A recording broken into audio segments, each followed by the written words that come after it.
হাঁচি সজল গুলো কিন্তু দেখা যাচ্ছে প্লিজ। প্রথমবারের মতো ম্যানেজার হয়েছেন, জি। তো আপনার টিমে কারা কারা আছেন যদি একটু বলেন।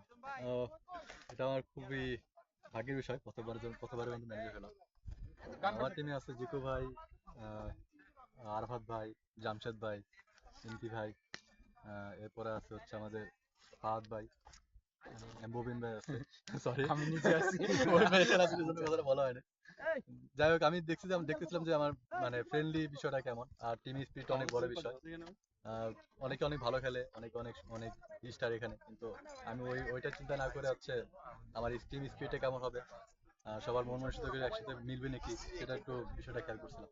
তো আমি আলহামদুলিল্লাহ টিমটা আমার যে পছন্দ মতো হয়েছে, ইনশাল্লাহ ভালো কিছু হবে।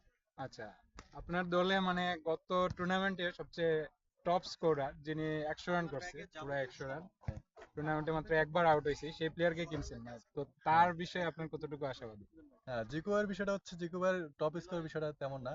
জিকোয়ের ডেডিকেশন প্লাস হচ্ছে তার খেলার স্পিড, তার টিম গোছানোর একটা স্পিড, এই বিষয়গুলো সবকিছু মিলে আমি জিকোয়ের দিকে একটু মানে তাকে নেওয়ার জন্য আমি চেষ্টা করছি।